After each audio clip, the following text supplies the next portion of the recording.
पुस्तकाचं नाव स्मृतिचित्रे, लेखिका लक्ष्मीबाई टिळक, अभिवाचक वसुंधरा पर्वते. प्रकरणाचं नाव काही संस्मरणीय गोष्टी. त्याच वर्षाची आणखी एक संस्मरणीय गोष्ट म्हणजे माझं भाषण. अहमदनगरला दर दिवाळीत ऐक्य सभा म्हणून एक मोठी सभा भरत असे. या सभेला नगर, सातारा, सोलापूर वगैरे जिल्ह्यातून ख्रिस्ती लोक जमायचे आणि तिला एखाद्या प्रकारच्या यात्रेचं स्वरूप येत असे. नगरचं जुनं देऊळ अगदी गच्च भरून जायचं. त्या दिवशी तर अगदी दारा खिडक्यातून सुद्धा लोक होते. टिळकांची बायको बोलणार म्हणून ज्याला त्याला कुतूहल वाटत होतं. टिळकांना फार हौस की आपल्या बायकोनी कोणीतरी मोठं व्हावं, लेखिका, कवयित्री, वक्ती तिने बनावं आणि याच दिशेने ते नेहमी प्रयत्न करीत असत. आधी आधी त्यांना त्यापैकी पहिल्या 2 बाबतीत अगदीच निराश व्हायला लागलं. पण मग त्यांना माझ्याबद्दल फार आशा वाटायला लागली. असो, तर वक्ती बनण्याचा माझ्यावर हा पहिलाच प्रसंग होता. ज्या बाईनी दिवा लावला नाही ती आवा पाहण्यात जाणार. अरे, यापूर्वी भाषण करणं तर बाजूलाच राहिलं, मी तर ऐकलं सुद्धा नव्हतं. एक राजनांदगावला वक्तृत्व समारंभ झालेला मला प्रत्यक्ष माहीत, पण त्यात माझ्याकडे काम होतं स्वयंपाकिणीचं आणि वाढपिणीचं. मला टिळकांनी भाषण लिहून दिलं होतं आणि ते पाठ करून घेतलं होतं. कितीतरी वेळा त्यांनी संथा दिली. रानात दोघांनीच जाऊन मी त्यांच्या पुढे ते मोठ्या स्वरामध्ये पाठ म्हणून दाखवलं होतं. अशा रीतीने तयारी तर अगदी अवाढव्य झाली होती. प्रत्येक वक्त्याला 10 मिनिटं देण्यात आली होती. माझ्या आधी 2-4 भाषणं झाली होती, पण माझं नाव निघालं आणि मी मोठ्या ऐटीने पुलपेटवर जाऊन उभी राहिले. पुढे लोकांचा अफाट समुदाय पसरला होता. पहिल्याच बाकावर अगदी पुढे डॉक्टर ह्यूम आणि टिळक बसले होते. माझा पोशाख अगदी होता तोच, म्हणजे नथ, बुगड्या, कुंकू, कासोट्याचं लुगडं वगैरे. ख्रिस्ती लोकांमध्ये स्त्रियांचा पोशाख ठरून गेलेला आहे. तेव्हा त्यांच्या डोळ्यांना हे अगदी निराळच दृश्य होतं. तशात मी नुकतीच ख्रिस्ती झालेली. असो, तर मी मोठ्या ऐटीत पुलपीटवर जाऊन उभी राहिले. पण 10 मिनिटातली 9 मिनिटं माझ्या तोंडून शब्दच उमटेना. हो, एखाद्या ओंडक्याप्रमाणे मी उभी होते आणि एखाद्या चित्राप्रमाणे श्रोतृ समूह बसला होता. माझ्यासाठी कित्येक जण प्रार्थना करीत होते की देवा, हिच्या तोंडून 4 शब्द तरी निघू देत. मग कोणी पाण्याचा पेला आणून ठेवला, कोणी लवंगा आणून ठेवल्या, पण मला मुळी कोरडच पडली नव्हती, तर मी त्यांचा उपयोग कशाला करायचा? कोणी मनात म्हणत, अहो, हिच्या हातात कागद आहेत, ते तरी वाचण्याची तिला बुद्धी हवं. दुसऱ्या हातात रुमालही होता, पण तो सुद्धा तोंडाकडे जाईना. रुमालाची सवय नाही आणि कागद वाचण्याची आठवण नाही. माझ्या मागून आणखी बरीच भाषणं व्हायची होती. तेव्हा डॉक्टर ह्यूम माझे आभार मानायला उभे राहिले. तितक्यात मला वाचा फुटली. मी इतकी घडाघड आणि अस्खलित बोलायला लागले की माझं भाषण ऐकून सगळे लोक एकदम चकितच झाले. भाषण संपलं, पण मन म्हणे की काहीतरी चुकून राहिलं. कागदावर डाग पडला होता, तिथलं भाषण राहिल्यासारखं वाटलं. शेवटी पाठ केल्याच्या बाहेरचं मी बोलले. मोठं प्रसंगावधान राखलं. मी म्हटलं की मला जे सांगायचं होतं ते मी सांगून टाकलं. आता यातलं जे काही सांगायचं राहिलं असेल ते आपले प्रिय मिस्टर टिळक सांगतील. आमचा भ्रमाचा भोपळा फुटला. मी जागेवर येऊन बसले. माझ्या जागी पुलपीटवर टिळक दिसायला लागले. मग ते म्हणाले, मला सांगायचं हिने काही ठेवलंच नाहीये. घरी आल्यावर मी त्यांच्यावर खूप रागावले. ते म्हणाले, पाण्यात उडी टाकल्या वाचून पोहता येत नाही. मी त्यांना सांगितलं, इतप्पर मी कुठे बोलावं असं तुम्हाला वाटत असेल तर मी पाठ करून बोलणार नाही. मला माझ्या मनाला वाटेल तसं बोलीन. दुसऱ्याच्या लिहिण्यानी माझ्या मनाचा गोंधळ होतो. त्यानंतर आतापर्यंत मी पुष्कळ वेळेला सभातनं भाषणं केली, पण कधीही लिहून पाठ करून केली नाही. मला सभाधीठ जर कोणी केलं असेल तर इथल्या ख्रिस्ती श्रोत्यांनी. त्या दिवशी माझ्या पहिल्या भाषणाच्या वेळी 9 मिनिटं हा एवढा मोठा समाज जो इतका शांतपणे बसला होता, त्यांनीच माझी भीड चेपली. या समाजातल्या श्रोत्यांची सभेतली वागण्याची शिस्त कमालीची सहानुभूतीची आणि शांततेची असते. नगराहून परत आल्यावर टिळक आपल्या कामावर रुजू झाले. त्यांचं मुख्य काम होतं शिक्षकाचं. तिथे ईश्वर विद्येची शाळा होती, तिथे ते शिकवत. विद्यार्थी म्हणजे काय, मोठाली कुटुंबवत्सल माणसं असायची. वर्गाचं काम काही महिने झालं की त्यांना दीर्घकाळ सुट्टी मिळे आणि ते आपल्या गावी जात असत. या सुमाराला आमच्या घरी त्यांना सहकुटुंब सहपरिवार फराळाचं आमंत्रण आम्ही देत असू आणि त्यात माझी कामाची मोठी धांदल उडायची. या वेळेला मी खूप भजी तळली आणि मला त्या गर्दीतच ताप भरला आणि मग गोवर येऊन मी खूप आजारी पडले. आईच्या मागे माझी बहीण म्हणजे भिकूताई मला माझ्या आईच्याच जागी होती. पण ती स्वभावाने जितकी प्रेमळ तितकीच अभिमानी होती. पण गावातल्या गावामध्ये ती असून सुद्धा माझी गाठ नव्हती. दत्तूच्या मुंजीत तिला पाहिली तेवढीच. तिला खोगीरद्या जायला. हे जे नगराला आल्यावर तिच्या तोंडचे शब्द ऐकले तेवढेच. तिच्या मानी स्वभावाची आणि प्रेमळ स्वभावाची सांगड घालणं हे मोठं कठीण होतं. नानासाहेबांचं माझ्यावर मुलीप्रमाणे प्रेम होतं. पण भिकूताईमुळे त्यांनी सुद्धा आमचं नाव सोडून दिलं होतं. पण मला गोवर आला हे कळताच नानासाहेबांना राहावेना. ते कुणाला न सांगता चोरून मला भेटायला आले. एकमेकांना पाहताच आम्हा दोघांनाही सुखदुःखाचे खूप हुंदके आले. ते बराच वेळ बसले. मी त्यांना म्हटलं, माझी आणि माझ्या बहिणीची भेट करवा ना. मावशी, ते शक्य नाहीये. तुझ्या विषयीच्या दुःखात घारुमाईच्या चिंतेची सुपारी पडलेली आहे. माझ्या आठवणीमध्ये त्या वेळेपर्यंत माझ्या बहिणीच्या आयुष्यात तिला चिंता काळज्या कधी कराव्या लागल्याच नव्हत्या. पण आता एक से दो भले असं झालं. पाठची बहीण आणि पोटची मुलगी या दोन सुऱ्या तिच्या गळ्यावर ठेवण्यात आल्या होत्या. जावयानी म्हणजे घारुबाईच्या नवऱ्यानी घरामध्ये एक बाई आणली. पैसा कलालाच्या दुकाने जायला लागला. नोकरी गेली. घारूला अत्यंत जाच व्हायला लागला आणि त्यांच्या उदरभरणासाठी नानासाहेबांना दरमहा बरीचशी ठराविक रक्कम पाठवणं भाग पडायला लागलं. इतकं करून मुलीला सुख नाही ते नाहीच. या सगळ्या संकटाच्या भोवऱ्यात सापडून माझी बहीण अगदी भांबावून गेली. मी नगराला आले तेव्हा ती आजारी पडली होती तरी घरातल्या घरात फिरत होती. पण माझ्या बाप्तिस्म्याचं वृत्त कानी पडलं आणि तिने अगदी अंथरूणच धरलं. नानासाहेब घरी गेले. गोरातून उठल्यावर एक दिवस मला नेण्यासाठी त्यांच्याकडनं टांगा आला. मी गेले. घारुमाई माझी बघत बसली होती. आमच्या भेटीमध्ये उन्हा पावसाला पूर्ण भरती आली. आमचं प्रेम तसंच होतं हो. मी मावशी आहे आणि ती भाची. त्या नात्याच्या प्रेमात आता मैत्रीची भर पडली होती आणि तिच्या दुःखाने तर तिला आता कोणीतरी अगदी जवळचं पाहिजेच होतं. माझ्या वाचून पोटातलं बोलायला तिला दुसरं कोणी नव्हतं. हसण्या वाचून आणि रडण्या वाचून त्या दिवशी तरी आम्हाला दुसरं काही करता येईना. अशा स्थितीत पुष्कळ वेळ गेल्यानंतर ती आतल्या खोलीत आपल्या आईकडे गेली आणि मी आल्याचं तिने तिला सांगितलं. पण मी आल्याचं कळताच भिकूताईंनी भिंतीकडे तोंड फिरवलं. घारुमाईने तिची खूप मनधरणी केली, पण ती काहीच बोलेना. ती निजली होती त्या माडीवर दुसऱ्या दालनामध्ये घारूनी मला नेलं. मी तिथून डोकावून पाहिले. मी काय पाहत होते? नानासाहेबांनी सांगितलं ते खरंच होतं. तिचं उद्याचं मरण तू आज ओढवून घेशील, हे त्यांचे शब्द मला सारखे भेडसावायला लागले. मी पाऊल न वाजवता तिच्याकडे गेले आणि हळूच तिच्याकडे डोकावून बघू लागले. घारू तिला म्हणाली, आई, मावशी आली. पण तिने तोंड अजिबात वळवलं नाही. ते दिवाळीचे दिवस होते आणि आईनी सांगण्याच्या आधीच पाठीभर फटाके आणि बरचसं फराळाचं माझ्याबरोबर देण्यासाठी घारूनी काढून ठेवलं होतं. तिने परात भरून हे सगळं माझ्या ओटीमध्ये टाकलं. नंतर दर सणावाराला वाढून यायला लागलं आणि मी जवळजवळ दररोज भिकूताईकडे जायला लागले.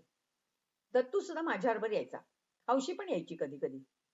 एक दिवस दत्तू एकटाच तिच्या खोलीत होता. तिने आपलं आमच्यावरचं प्रेम उडालं असल्याचं दाखवण्याचे कितीही आटोकाट प्रयत्न केले तरी शेवटी खरं ते त्यावेळेला बाहेर आलं. त्याला एकट्याला पाहून ती म्हणाली, ये बाळ माझ्याजवळ. तो जवळ गेला. आणखी जवळ ये. तिने आपलं पांघरूण वर केलं आणि म्हटलं, ये माझ्या पोटाशी चिकटून निज. पण मावशी, तुला माझा विटाळ होईल. होऊ दे झाला तर, असं म्हणून तिने त्याला आपल्या पोटाशी धरलं. मी मधल्या दारातून हे पाहत होते आम्ही दोघी ढसढसा रडलो, पण भिकूताईंनी काही मला पाहिलं नाही. दत्तू, तू आणि हौशी मला रोज भेटायला येत जा हं. तुझी आई नाही आली तरी चालेल. येऊ बरं मावशी, दत्तू म्हणाला. आणि त्यानंतर ही दोघं रोज तिला भेटायला जायला लागली. पुढे पुढे मी सुद्धा तिच्या डोळ्यांपुढे तिला खपू लागले. आणखी काही दिवसांनी तर मी आले नाही तर तिचा जीव कासावीस व्हायला लागला. पडल्या पडल्या मनी केव्हा येईल म्हणून खिडकीतनं ती सारखी बाहेर पाहत राहील.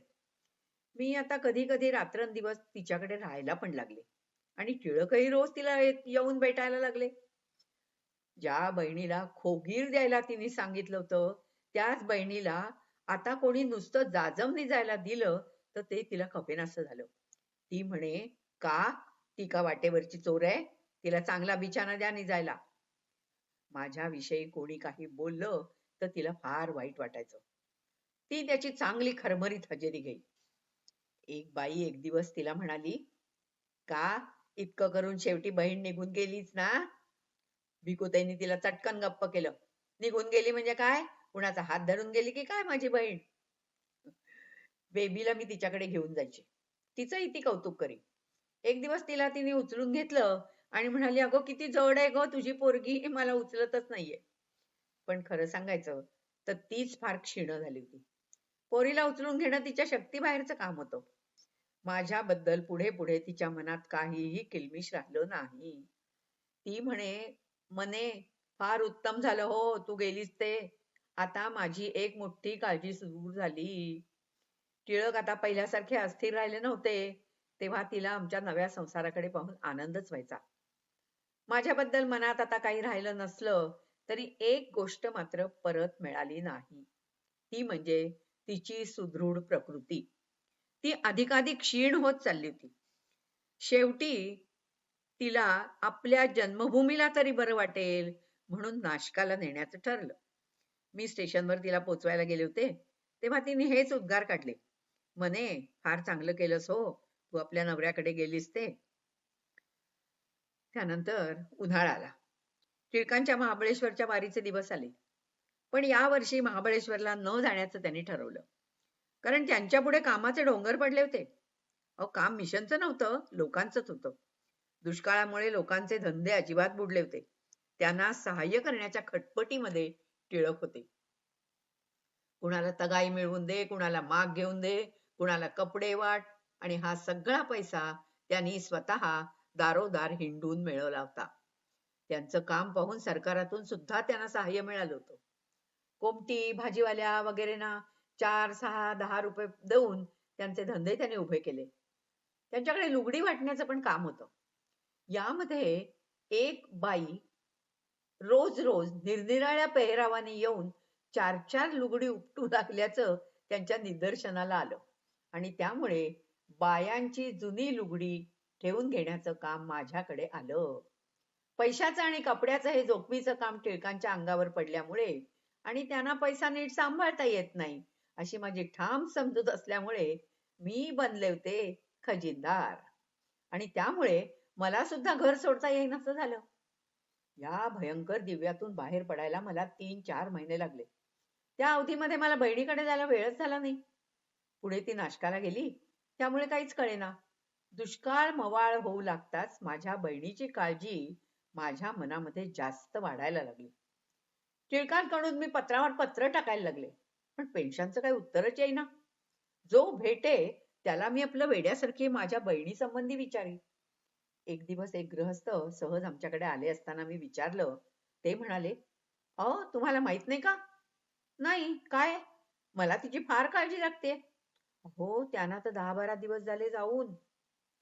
माझे हातपाय गळाले. माझ्यावर वज्राघात झाला. माझ्यामुळे भिकूताईला कष्ट, आजार आणि शेवटी मृत्यू आला. तेव्हा मला ही बातमी ऐकून काय वाटलं असेल याची शब्दापेक्षा कल्पनेनीच चांगली जाणीव होईल. टिळकांनी पेन्शना तार केली. तिचं उत्तर पत्राने आलं.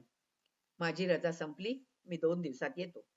नाशकाला कर्मठपणा अधिक म्हणून मुद्दाम मनीला आधी कळवलं नव्हतं. कळवलं असतं तर ती उठून नाशकाला आली असती आणि या दुःखाच्या प्रसंगात तिच्या शिवाशिवीचा आणखी गोंधळ. पेंडसे परत आले. त्यांना मी भेटायला गेले. एकमेकांना पाहून आम्हाला जे काय वाटलं त्याचं वर्णन करून सांगता येणंच शक्य नाहीये. पेंडशांना जेवायला दुसरीकडे जायचं होतं, पण ते मला जेवल्या वाचून घरी जाऊ देईना. मावशी, तुझा मेव्हणा वारला, पण बहीण जिवंत आहे असं समज. मी तुला मुळीच अंतर देणार नाही. असं म्हणून ते माझं जेवण होईपर्यंत माझ्याजवळ बसून राहिले. त्या वर्षी आमची महाबळेश्वरची वारी चुकली. कारण आमची बेबी तान्ही होती. 8 महिन्याच्या बेबीला महाबळेश्वरची थंडी आणि नगरचा उन्हाळा सोसलाच नसता. म्हणून आम्ही मधला मार्ग शोधून काढला आणि वाईला जाण्याचं ठरवलं. वाईला आशमाबाई होत्याच. त्यांनी आमच्यासाठी घर, नोकर, दूधवाला वगैरे सगळं ठरवून दिलं. एक दिवस एक बाई आली.